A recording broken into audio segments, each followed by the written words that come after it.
स्वागत आप सभी का आपके अपने चैनल यू लर्न क्लासेज में। आज के वीडियो में देखेंगे जैसा कि हम लोग 2 नंबर वाले सवालों का यानी एक प्रकार का सीरीज ही चला रहे हैं, जिसमें हम अब तक जो है आपको टोटल जो है यानी ये हमारा छठा वीडियो होगा। इससे पहले 5 वीडियो आपको यानी यूट्यूब चैनल पे यानी अपलोड है, यानी यू लर्न क्लासेज के प्लेलिस्ट में जाकर आप 2 नंबर वाले जो है 5 वीडियो आप देख सकते हैं। आज हम लोग का ये छठा वीडियो है। आज के वीडियो में हम लोग 10 सवाल, 10 बहुत ही महत्वपूर्ण सवाल, और यकीन जाने जो सवाल आपको करा रहे हैं, आप ये सवाल करके जाते हैं तो आप अच्छे नंबर यानी जरूर प्राप्त करेंगे। तो आइए हम लोग 2 मार्क्स वाले जो कि 30 क्वेश्चन होते हैं, इनमें से 15 सवालों का जवाब आपको देना होता है। यानी सेक्शन बी का यानी ये पहला यानी सवाल होता है, जिसमें से 30 में से 15 का जवाब देना है। तो उसमें से हम 10 सवाल यानी 10 सवाल का एक एक करके आपको जो है ये छठा वीडियो प्रोवाइड कर रहे हैं। कहने का मतलब है कि 10 को अगर 6 से मल्टीप्लाई कर दिया जाए तो 60 क्वेश्चन आपका अब तक हम बता चुके होंगे। ठीक है, तो आइए इस 10 सवाल को हम लोग एक एक करके तरीके से यानी हम हल कर आपको सिखाएंगे कि आप फाइनल एग्जाम में कैसे हल करेंगे। ठीक है, आइए बहुत ही इंपॉर्टेंट यानी वीवीआई आपको समझ सकते हैं, ये आपका बहुत ही वीवीआई यानी सवाल है, और बनाने का तरीका सीख ले और वहाँ पे आप अच्छे से बना पाएंगे। ठीक है, तो चलिए हम लोग आगे बढ़ते हैं। तब तक आप वीडियो को यानी लाइक कर लीजिए और चैनल पर नहीं होंगे तो सब्सक्राइब कर लीजिए। आइए पहला सवाल देखिए। पहला सवाल आपके सामने में है। सवाल अगर देखा जाए तो सवाल क्या कर रहा है, देखिए दिख रहा होगा आप लोगों को। अगर यहाँ पे ध्यान दें तो कहता है कि समीकरण निकाय यानी 2x + 5y है ना, 5 और सॉरी y बराबर में 5 है, फिर कह रहा है 3x प्लस में 2y बराबर में 8 को बजगुणन विधि से हल करने के लिए कह रहा है। ठीक है, आइए बजगुणन विधि से हम लोग हल करने की प्रयास करेंगे। सबसे पहली बात तो आप हल लिखेंगे। हल लिखने के बाद आपको करना क्या है, उस पर आपको सबसे ज़्यादा फोकस करना है, सबसे ज़्यादा फोकस इसी पे करना है। आपका जो सवाल दिया गया उस सवाल को पहले लिख लीजिए, और ये सवाल अगर आप देखेंगे बजगुणन विधि में हमेशा याद रखेंगे कि आपका सी का जो वैल्यू होता है उसको हम बराबर के इस साइड ही लाएंगे, है ना। आइए तो 2x प्लस में है ना y और माइनस में यहाँ पे 5 करेंगे, बराबर में 0 लिखेंगे। क्या लिखेंगे? 0। ठीक है, ये हो गया। यहाँ से अगर हम देखें तो a1 का वैल्यू क्या है, a1 का वैल्यू आप कहेंगे कि 2 है। ठीक है, अगर कहेंगे कि b1 का वैल्यू क्या है तो b1 का वैल्यू कुछ नहीं तो 1 है। ठीक है, यहाँ पे y के साथ कुछ नहीं है तो 1 है।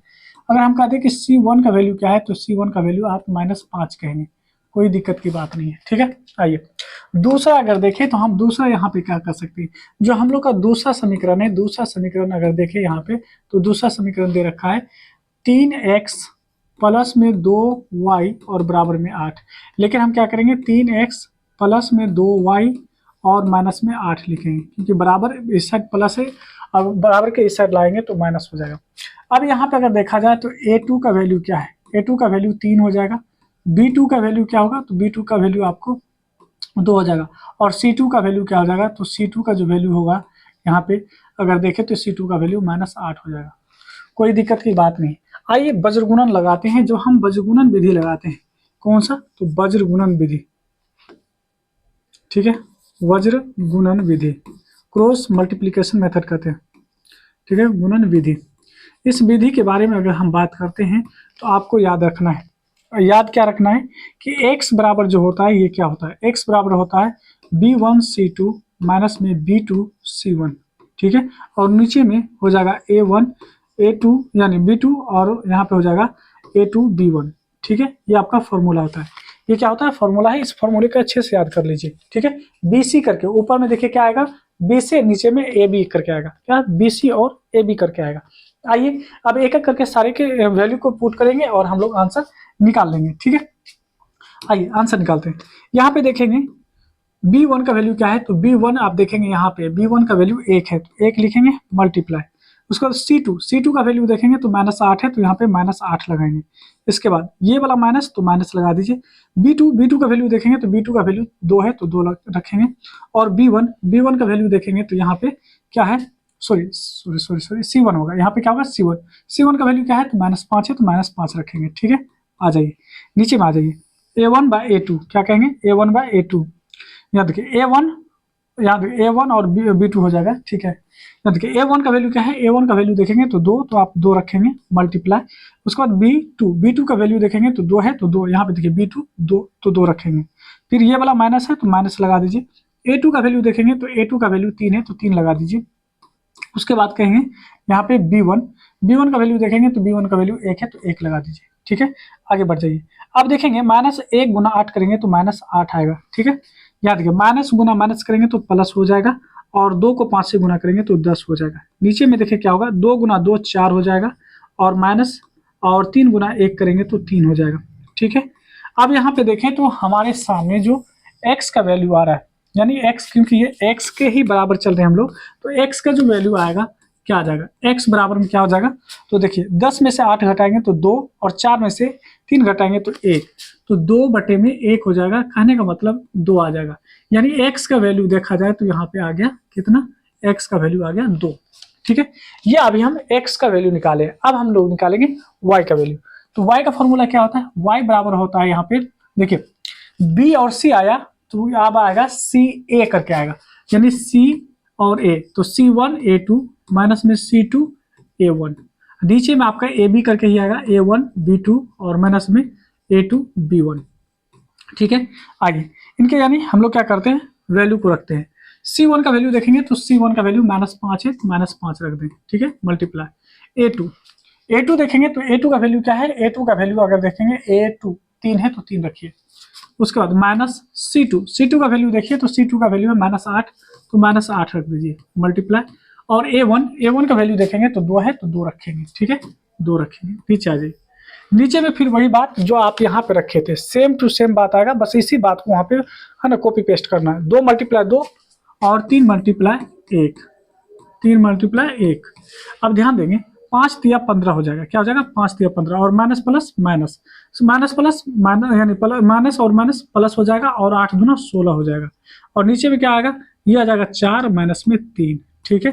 अब ध्यान देंगे, आप कहेंगे कि 16 में से अगर हम 15 घटा दें तो 1, और 4 में से 3 घटा दे तो 1, यानी 1 में 1 से भाग देंगे तो 1 हो जाएगा, यानी x का वैल्यू क्या आ गया 1। अब हम लोग क्या कहेंगे, अतः x बराबर में 1, y बराबर में 2, और ये हम लोग का क्या हो गया, फाइनल आंसर हो गया। ये क्या हो जाएगा, फाइनल आंसर हो जाएगा। और इस तरह से हम लोग जो है गुणन यानी बज गुणन है ना विधि द्वारा जो है, बज गुणन विधि द्वारा हम लोग सवालों को हल कर लेते हैं, ठीक है। आइए अब हम लोग जो है दूसरे सवाल पे पढ़ते हैं, और दूसरा सवाल जो है उसको हल करते हैं। दूसरा सवाल देखिए, कहता है समांतर श्रेणी ज्ञात कीजिए। क्या करना है, समांतर श्रेणी। समांतर श्रेणी जो होता है वो होता है a + ad, फिर कहता है a + 2d, फिर कहता है a + 3d, इस रूप का होता है, ठीक है। ये इस रूप का जो होता है इसी को समांतर श्रेणी कहा जाता है। इसी को अगर देखा जाए तो आप इस तरह का देखे होंगे 2 4 6 8 10, इस तरह से जो होता है ये समांतर श्रेणी में कहलाता है, ठीक है। अब देखिए जब हल करेंगे तो हम देखेंगे कि मेरे सामने है क्या, दिया क्या क्या है, क्या क्या इंफॉर्मेशन दिया गया है, उस बात को पहले हम लोग जाहिर कर ले। तो दिया क्या है ये देख लेते हैं। तो दिया है हमारे सामने कह रहा है 5वां पद, यानी 5वां पद जो है, 5वां पद, या हम ऐसे ही लिख देते हैं 5वां पद जो दे रखा है वो आपको कितना दे रखा है, वो दे रखा है 15। तो ये बताइए 5वां पद को हम लोग लिखते कैसे हैं। तो 5वां पद को लिखते हैं a + 4d, इसी तरीके से लिखा जाता है। जितना पद होगा उसमें से d का जो वैल्यू होगा, d का जो वैल्यू होगा वो क्या हो जाएगा, देखेंगे d का वैल्यू 1 कम हो जाएगा, क्या हो जाएगा, d का वैल्यू 1 कम हो जाएगा, और ये हो जाएगा 15, ठीक है। ध्यान देंगे, अब ये आपका इक्वेशन फर्स्ट हो जाएगा। सेकंड क्या है, सेकंड क्या दिया गया है, तो उस बात पे आप ध्यान देंगे। सेकंड में दिया गया है कि है ना, तथा तीसरे और 8वें पदों का योग जो है 34 है। तीसरे क्या कहा, तीसरे है ना, और 8वें पदों का योग बराबर में आपको कितना दे रखा है, तो दे रखा है 34। कोई दिक्कत की बात नहीं, हम लोग आगे बढ़ जाते हैं, ठीक है। ध्यान दीजिए, तो तीसरे पद को हम लोग लिखने के लिए जानते हैं, यहाँ पे तीसरा पद ये हो गया, और ये 8वां पद है तो 8 हो जाएगा, और ये कितना दे रखा है, 34 दे रखा है। तो इसको लिखेंगे कैसे, a + में 2d, ठीक है। इसको कैसे लिखेंगे, तो a + में 7d, ठीक है, बराबर में 34। कोई दिक्कत की बात नहीं। अब देखिए एक तो यहाँ पे हो जाएगा 2a, और 2d 7d, तो ये हो जाएगा 9d बराबर में 34। समीकरण 2 हो जाएगा। क्या हो जाएगा, समीकरण 1 और 2 को अगर देखा जाए, ठीक है। अब यहाँ से हम लोग हल करने की प्रयास करेंगे, ठीक है। अब हम लोग यहाँ से हल करने की प्रयास करेंगे। देखिए अगर हम ध्यान दें यहाँ से, अगर हम ध्यान दें, अगर हम आपको कह दें, देखिए यहाँ पे ध्यान दीजिए, थोड़ा सा अगर ध्यान दे पाए, अगर कह दें ए का वैल्यू क्या होगा, तो आप नहीं कह सकते हैं कि ए का जो वैल्यू होगा, ए का अगर हम वैल्यू निकालें ए बराबर में, तो ये 15 पहले से था और 4d इधर आ जाएगा तो -4d हो जाएगा, नहीं हो जाएगा। इसको आप समीकरण 2 भी मान सकते हैं, इसको समीकरण 3 मान सकते हैं, ऐसे भी कर सकते हैं। कहेंगे हाँ बिल्कुल लिख सकते हैं, आप बिल्कुल लिख सकते हैं। इससे फायदा ये हो जाएगा, जहाँ पे ए है वहां पे हम ये बात रख सकते हैं। जैसे 2 इंटू ए, तो ए की जगह पे हम क्या लिखेंगे, 15 माइनस में यानी 4d, ठीक है 4d, और ये प्लस में 9d बराबर में 34। आप इतना लिख सकते हैं, कहेंगे हाँ लिख सकते हैं। 2 से गुना कीजिए तो 15 दूना 30 और 4 दूना 8, और ये हो जाएगा आपको 9d बराबर में 34। अच्छा, यहाँ देखिए क्या कर सकते हैं, 30, 9d में से 8d घटा देंगे तो 1d बचेगा बराबर में 34, इतना हो जाएगा। तो d बराबर क्या होगा, कहेंगे कि 34 है और इस 30 को इधर ले आइए तो माइनस हो जाएगा, क्या हो जाएगा, माइनस हो जाएगा। तो कितना माइनस हो जाएगा, तो आप कहेंगे कि d बराबर हो जाएगा, यानी 34 में से 30 घटाएंगे तो 4, d का वैल्यू हो जाएगा 4, कितना आ जाएगा, 4 आ जाएगा। तो यहाँ पे 4 आ गया, ठीक है, d का वैल्यू 4 आ गया। अब किसी भी इक्वेशन में या सेकेंड इक्वेशन से अगर चलिए, फ्रॉम इक्वेशन यानी सेकेंड, हम लोग अगर दूसरे इक्वेशन से चले तो दूसरा इक्वेशन क्या था, a बराबर में 15 माइनस जो है 4d, 15 माइनस 4d, यहाँ पे देख लीजिए 15 माइनस 4d। अब यहाँ a बराबर क्या हो जाएगा, 15, ठीक है, क्या होगा, यहाँ पे कहेंगे 15 और माइनस में 4, और d का वैल्यू क्या आया, तो d का वैल्यू 4 आया तो 4 रख दीजिए। तो यहाँ a बराबर में कहेंगे 15 और 4 को 4 से गुना कीजिए तो 16 होगा, 15 में से 16 को घटा देंगे तो आपको आएगा -1। अब हमारे सामने आ गया a और d। जब a और d आ जाता है तो जब हम AP की बात करें, यहाँ पे अगर हम AP की बात करें, यहाँ पे और का सिंबल लगा लेंगे आप लोग, ठीक है, यहाँ पे और का सिंबल लगा लेंगे, ठीक है। याद रखिए जब भी हम AP की बात करेंगे, AP की बात, तो AP क्या कहता है, AP कहता है a होना चाहिए, a प्लस d होना चाहिए, a प्लस 2d होना चाहिए, है ना, a प्लस 3d होना चाहिए, इस तरह से आगे आएगा वो AP हो जाएगा। a का वैल्यू क्या है, तो -1 आप रख दीजिए। उसके बाद देखिए a प्लस d में a को जोड़ेंगे तो d है 4, 4 में -1 जोड़ेंगे तो 3 आ जाएगा। फिर कहता है a प्लस 2d, यानी d को डबल कर कर a जोड़ेंगे तो d को डबल कीजिए, 4 दूना 8, 8 में -1 जोड़ेंगे तो 7 आ जाएगा, क्या आ जाएगा, और इस तरह से जो है हमारा AP प्राप्त हो गया, ठीक है। इस तरह से हम लोग का AP प्राप्त हो गया। तो ये हम लोग का AP था, ठीक है, ये यानी हम लोग हल कर चुके हैं। आइए अगले सवाल को हल करते हैं, सवाल नंबर 3। अगर सवाल नंबर 3 देखें तो सवाल नंबर 3 क्या कहता है, कहता है द्विघात सूत्र का प्रयोग करके समीकरण का हल निकालने के लिए कह रहा है, ठीक है। आ जाइए हम लोग हल कर लेते हैं। सवाल देखें, हल करेंगे। सवाल में दिया क्या है, तो कहता है x² माइनस में 3x और 10 बराबर में 0। तो यहाँ पे अगर a का वैल्यू निकाले, a का वैल्यू क्या होगा, a यहाँ पे होता है, a का वैल्यू हो गया 1, b का वैल्यू क्या हो गया आपको -3, c का वैल्यू क्या आ गया तो -10, ठीक है, कोई दिक्कत की बात नहीं। द्विघाती सूत्र जैसे कहेगा, द्विघात या द्विघाती सूत्र भी कहा जाता है इसको, द्विघाती सूत्र। द्विघाती सूत्र होता है आपको क्या, ध्यान देंगे, x बराबर में क्या होता है, -b plus minus root under b² minus 4a और c, नीचे में 2 इंटू a। अब ध्यान देंगे, -b की जगह पे क्या है तो -3 है, और plus minus root under b², b की जगह पे क्या है तो -3 इसका होल स्क्वायर। उसके बाद माइनस फार्मूला से 4 फार्मूला से a की जगह पे क्या है 1, c की जगह पे क्या है, c की जगह पे -10 तो -10 लगा देंगे।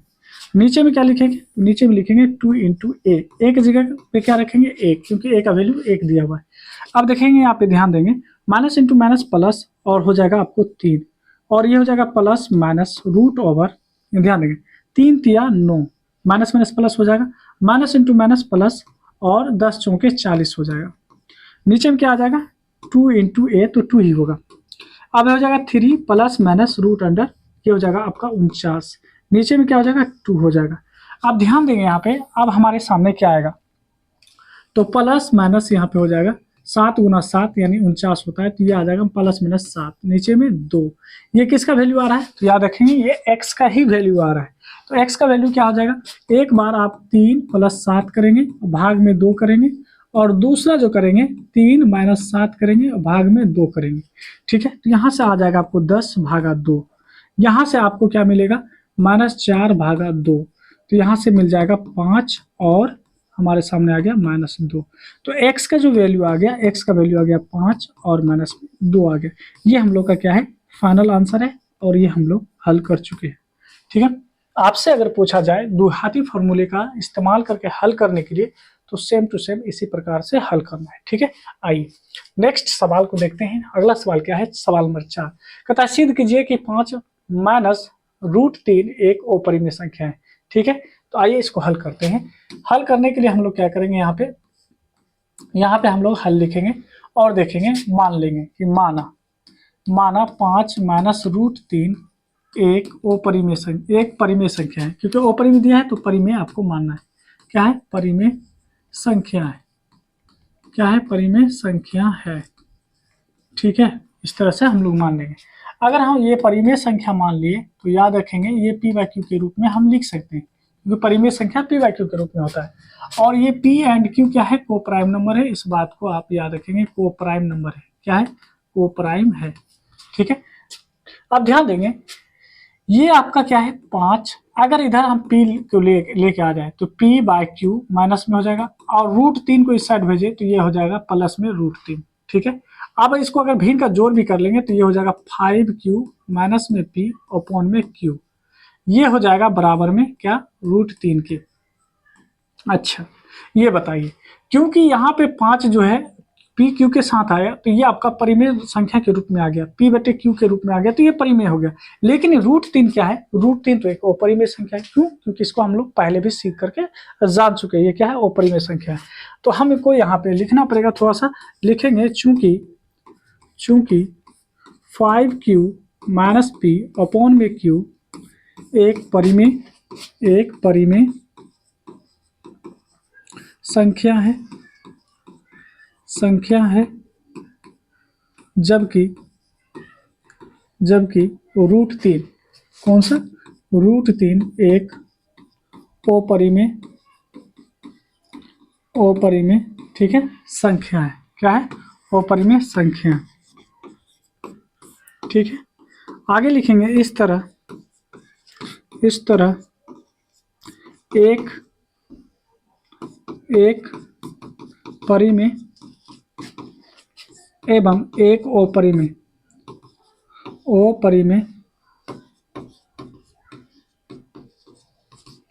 संख्या का, देखेंगे यहाँ पे क्या है, माइनस है तो माइनस को अंतर कहेंगे, संख्या का अंतर अपरिमेय प्राप्त होता है। क्या प्राप्त होता है, अपरिमेय प्राप्त होता है। ठीक है, अब यहाँ पे लिखेंगे अतः हमारा मानना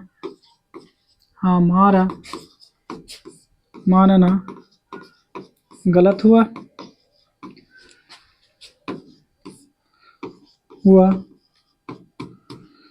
यानी 3 माइनस √3 एक अपरिमेय संख्या, अपरिमेय संख्या है। बस ये बात लिखेंगे और ये हम लोग का आंसर आ चुका है। ठीक है, ये हम लोग का आंसर आ चुका है। तो देखिए कितने ही आसान तरीके से, और याद रखेंगे ये सवाल आपके इम्तिहान में पूछे जाते हैं, आपके एग्जाम में आता है, एक सवाल रहेगा ही रहेगा। अगला सवाल देखिए, सवाल अगर देखें यहाँ पे तो कहता है यहाँ पे कि x अक्ष पर उस बिंदु को ज्ञात करें, है ना, x अक्ष पर उस बिंदु को ज्ञात करें जो 7, 6 तथा -3, 4 से समदूरस्थ है। देखिए समदूरस्थ का मतलब क्या होता है, समदूरस्थ का मतलब होता है बराबर। क्या होता है, बराबर होता है। तो x अक्ष पे कह रहा है, मान लीजिए कि x अक्ष पे है, ये मान लीजिए ये बिंदु x अक्ष पे है, तो ये एक रेखा ये और ये एक रेखा ये, इन दोनों के बीच का जो दूरी होगा, यानी a से लेकर हम यहाँ पे लिख देते, ये हो गया a, ये हो गया आपका b और ये o, यानी जितना लेंथ a से o का होगा उतना ही लेंथ किसका होगा, तो यहाँ पे OB का होगा। या आप ऐसे भी कह सकते हैं, यहाँ पे ऐसे भी कह सकते हैं कि अगर कोई एक लाइन है, ठीक है, ये x एक्सिस है, तो इस एक्सिस पे जो x यहाँ पे होगा, यहाँ पे जो x होगा यानी x का वैल्यू कुछ न कुछ तो होगा, लेकिन y का वैल्यू 0 होगा। यहाँ से यहाँ तक की दूरी और यहाँ से यहाँ तक की दूरी समान है, इनके बीच की दूरी क्या होगा, यानी O से A के बीच की दूरी, O से B के बीच की दूरी क्या होगा, बिल्कुल समान होगा, समदूरस्थ होगा। ठीक है, अब एक अगर कोऑर्डिनेट देखें तो एक एक कोऑर्डिनेट को 7 और 6 मान लेते हैं। क्या मान लेते हैं, तो 7 और 6 मान लेते हैं, तो 7 और 6। बी का कोऑर्डिनेट देखें तो ये हो जाएगा -3 और 4 हो जाएगा। ठीक है, आइए समदूरस्थ कहता है, तो यहाँ पे जब आप हल करेंगे, ठीक है, हल करेंगे तो बिंदु जो दिया गया है, बिंदु क्या क्या है वो देख लीजिए। बिंदु दे रखा है 7 6 और आपको दे रखा है -3 4। ठीक है, समदूरस्थ से, समदूरस्थ है ना, क्या कहेंगे, दूरस्थ से, समदूरस्थ से। समदूरस्थ की बात है जब भी करेगा तो समदूरस्थ का मतलब होगा कि ओ ए बराबर में ओ बी। ठीक है, इन दोनों के बीच की दूरी। तो ओ बी की अगर हम लेंथ देखें यानी दूरी देखें तो हम जानते हैं x2 - x1 होता है। क्या होता है, यानी x2 - x1 और इसका होल स्क्वायर और प्लस में y2 - y1 का होल स्क्वायर होता है। ठीक है, ये हो जाएगा ओ ए के लिए। अगर इस साइड देखें तो इस साइड के लिए क्या होगा, ये भी वही फॉर्मूला x2 - x1, ठीक है, x1 का होल स्क्वायर प्लस में y2 - y1 का होल स्क्वायर। ठीक है, ध्यान दें। अब अगर ध्यान दें x2 क्या हो जाएगा, इन दोनों के लिए, अगर देखा जाए, इन दोनों के लिए देखा जाए तो देखिए a1 हो जाएगा, यानी x1 हो जाएगा आपको 7 और y1 क्या हो जाएगा आपको 6। और अगर देखें यहाँ पे ये, क्योंकि आप ओ ए की बात कर रहे हैं तो यहाँ पे x2 के बारे में अगर बात करें तो x2 हो जाएगा x और y2 हो जाएगा आपका 0। क्या हो जाएगा, y2 0 हो जाएगा। किनके लिए, इनके लिए। अगर इनके लिए देखें तो क्योंकि ये जो है आपका ओ ए, ये ओ बी है, ओ से बी, तो यहाँ पे x1 का वैल्यू हो जाएगा x और y1 का वैल्यू हो जाएगा 0 और x2 का वैल्यू अगर देखें इनके लिए तो ये हो जाएगा x2 का वैल्यू -3 और y2 का वैल्यू देखेंगे तो यहाँ पर हो जाएगा 4। आइए अब इसको पुट करेंगे और आंसर निकालेंगे। तो कहता है x2 - x1, x2 में से x1 को घटाएंगे तो x2 हो गया आपको x और x1 हो गया 7, तो x - 7 का होल स्क्वायर प्लस में कहेंगे y2 - y1, तो 0 - 6 का होल स्क्वायर और इस पे लगाएंगे रूट, क्योंकि रूट लगा हुआ है। आइए इस साइड, आइए इस साइड भी वही बात होगा। देखिए x2 - x1, तो x2 - x1 का होल स्क्वायर और यहाँ पे कहेंगे y2 - y1 का होल स्क्वायर। ठीक है, कोई दिक्कत नहीं। देखिए दोनों साइड अगर यहाँ पे रूट लगा हुआ है तो अगर हम स्क्वायर कर दें तो स्क्वायर करने से रूट कट जाएगा, रूट से रूट क्या होगा, कट जाएगा। तो ये बच जाएगा x - 7 का होल स्क्वायर और ये बच जाएगा -6 का होल स्क्वायर। इस साइड देखेंगे तो ये हो जाएगा -3 और -x का होल स्क्वायर और ये हो जाएगा आपको 4 का होल स्क्वायर। आइए इसको और तोड़ देते हैं। इसको अगर तोड़े तो ए स्क्वायर -2ab, तो 2ab और प्लस में बी स्क्वायर और ये हो जाएगा 6 × 6 36। इसको अगर देखा जाए ए स्क्वायर -2 ए की जगह पे -3 बी की जगह पे, क्योंकि ए माइनस बी का होल स्क्वायर तोड़ रहे हैं तो बी की जगह पे एक्स। ठीक है, फिर यहाँ आइए ये हो गया बी स्क्वायर की जगह पे एक्स का स्क्वायर, फिर ये 4 × 4 16 होगा। अब देखिए हम यहाँ पे -3 क्यों लिखे हैं, क्योंकि ये -3 ए की जगह पे, ए माइनस बी, तो ये हो गया आपको ए की जगह पे। आइए आगे बढ़ जाते हैं। आगे जब बढ़ेंगे तो आप देखेंगे एक्स स्क्वायर, फिर कहेंगे 7 × 14 एक्स माइनस में 14 एक्स, फिर कहेंगे 7 × 7 49, 49 में 36 जोड़िए। अगर 49 में 36 को जोड़ दे एक ही साथ 6, यहाँ पे कहेंगे हम लोग क्या हो जाएगा, देखिए 7 × 7 49 और ये 36 को जोड़ रहे हैं तो अगर हम जोड़े तो 6 है ना, 9 6 15 और हासिल 1 7 1 8 85 हो जाएगा। ठीक है, बराबर। आइए इस साइड देखेंगे 3 × 9 माइनस माइनस प्लस हो जाएगा। ठीक है, उसके बाद अच्छा चलिए 3 × 9 ये हो जाएगा और 16 यहाँ पे, तो 9 और 16 आपका 25 हो जाएगा। हम डायरेक्ट यहाँ पे 25 लिख रहे हैं, आप लोग देख लीजिएगा। देखिए उसके बाद देखिए यहाँ पे माइनस गुना माइनस प्लस और 3 × 6 एक्स हो जाएगा, तो प्लस 6 एक्स हो जाएगा। कैसे देख लीजिए 2 × 6 और एक्स। ठीक है, फिर प्लस में एक्स स्क्वायर, तो एक्स स्क्वायर लिखेंगे और ये आप जो देख रहे हैं 16, क्योंकि 16 को हम 9 में पहले से जोड़ चुके हैं। आइए अब देखिए सवाल, देखिए कैसे आपका इजी हो जाता है। एक्स स्क्वायर इस साइड भी है, एक्स स्क्वायर इस साइड भी, दोनों कट जाएगा। अब यहाँ पे ध्यान देंगे तो ये आपका 85 पहले से है, अगर 25 को इस साइड लाए तो माइनस हो जाएगा, और ये आपको पहले से 6x है और 14x को इधर ले जाएंगे तो प्लस में 14x हो जाएगा। अब इनको घटा के देखिए तो 0 और ये हो जाएगा यानी 6, 5 में से 5 घटाएंगे 0, 8 में से 2 घटाएंगे 6, है ना। 16 6 अगर देखेंगे 14 6 देखेंगे तो 20 हो जाएगा।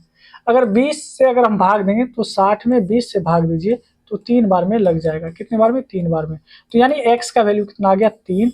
तो यहाँ पे कहा x अक्ष पर उस बिंदु को ज्ञात कीजिए, तो x अक्ष पर यहाँ पे लिखेंगे x अक्ष पर का बिंदु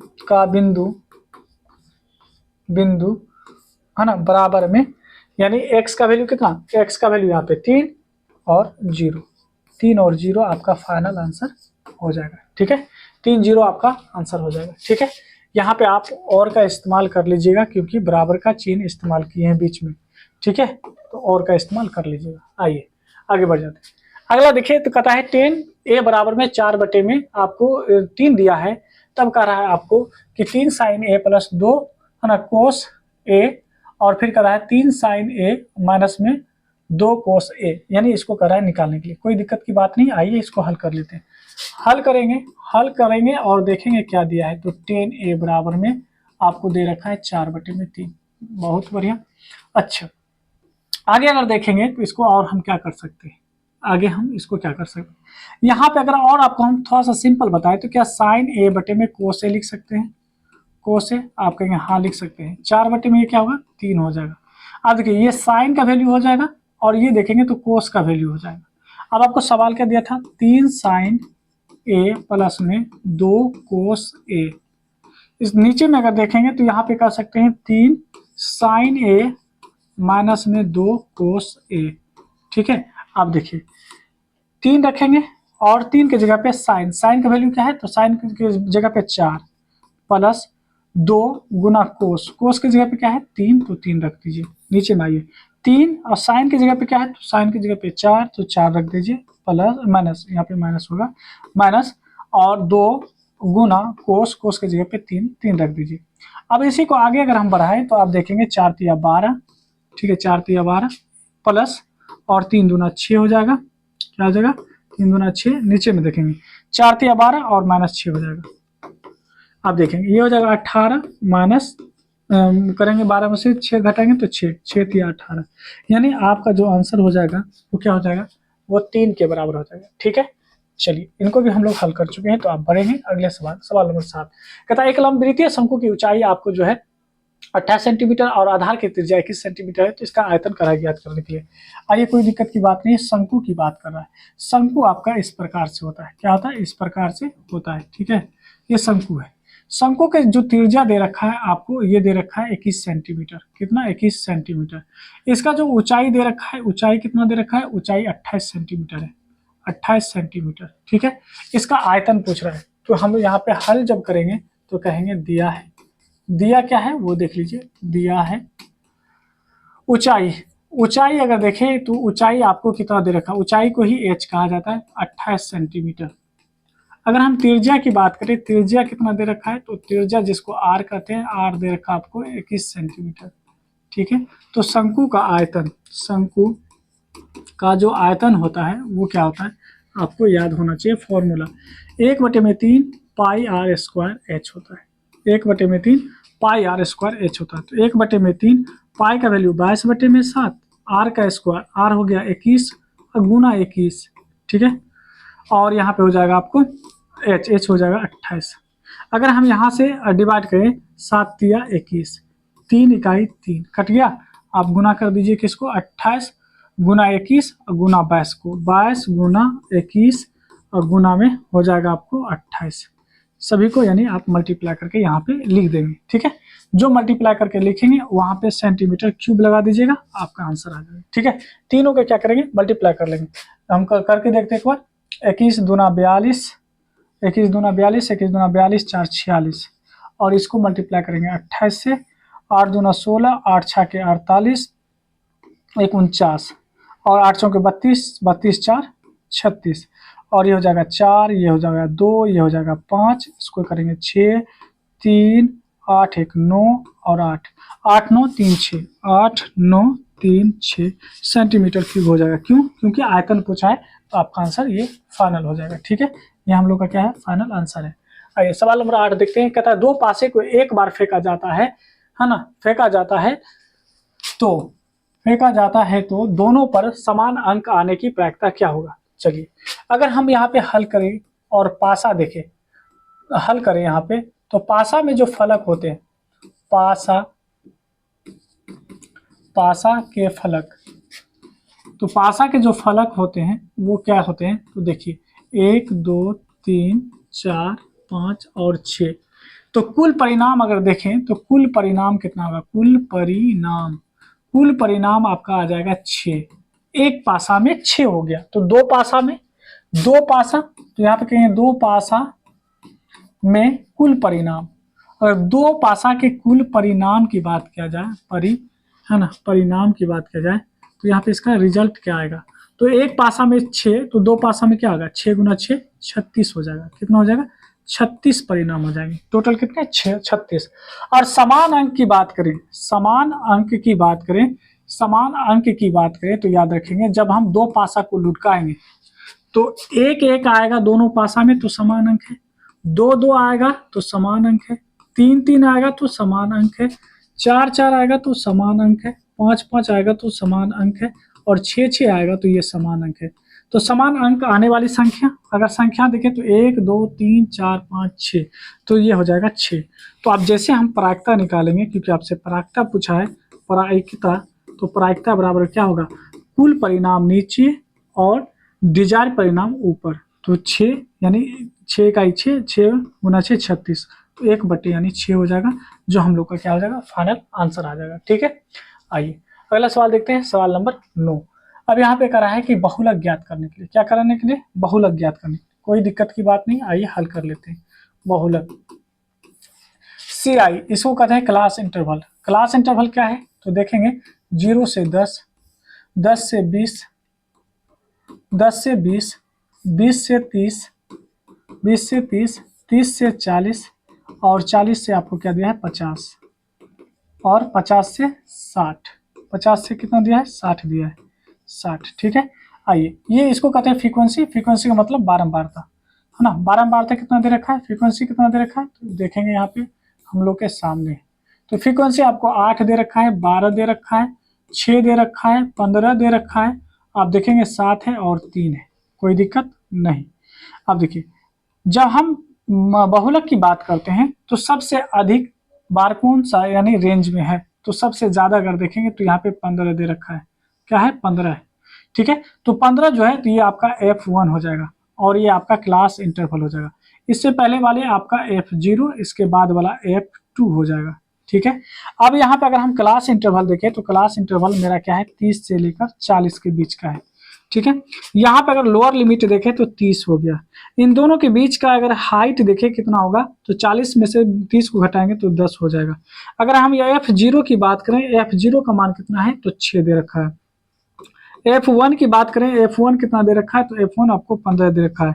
और अगर हम F2 की बात करें, F2, तो F2 आप देखेंगे यहाँ पे आपको 7 दे रखा है। क्या ये सारा चीज दिख रहा है आपको, बिल्कुल दिखना चाहिए।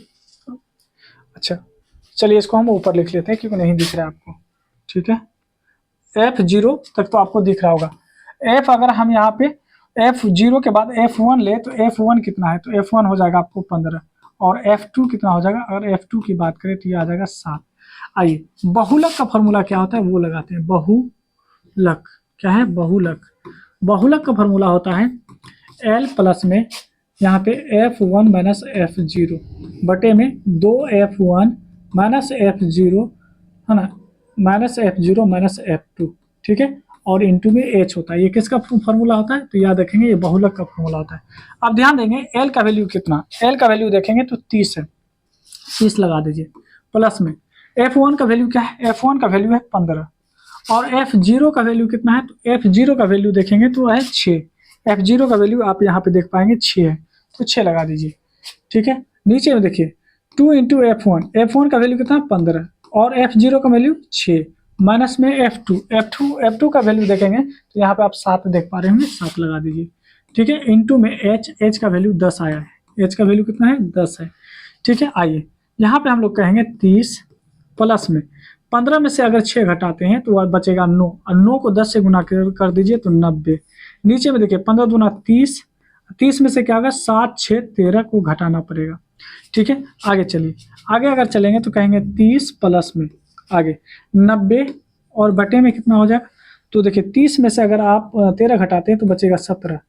आप 17 से इसमें भाग दे के देखिए तो 30 प्लस 17 पचे 85 बच जाएगा 5 बचेगा, 17 दूना 34 है ना, इतना ही रहने दीजिए। तो ये हो जाएगा लगभग आपको 35.2, ये आपका आंसर हो जाएगा। दशमलव के बाद 1 अंक 2 अंक आप ले सकते हैं, उससे पहले वाला आपका जो होता है ये आपका मैच होना चाहिए।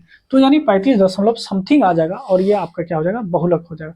तो बहुलक का भी फॉर्मूला आपको याद होना चाहिए और किस तरह से निकाला जाता है ये भी आपको मालूम होना चाहिए। आइए आज का आखिरी सवाल देखते हैं, सवाल नंबर 10 कहता है 2 लगातार प्राकृतिक संख्याओं का गुणनफल 26 यानी 20 है, तो उन संख्याओं को ज्ञात कीजिए। आइए जब हम हल करेंगे तो हल करने के बाद यहाँ पे मानेंगे, माना क्योंकि 2 प्राकृतिक संख्या है, प्राकृतिक संख्या आपको मालूम नहीं, माना प्रथम प्राकृतिक संख्या बराबर में x। अगर पहला x मान लिए तो दूसरा क्या होगा, तथा दूसरा प्राकृत संख्या दूसरा प्राकृत संख्या क्या हो जाएगा, तो x प्लस 1, क्योंकि लगातार है तो हम जानते हैं 1 के बाद 2 आता है, 2 के बाद 3 आता है, तो 1 1 जोड़ने पे मिलता है, तो इसलिए हम ये कर लिए।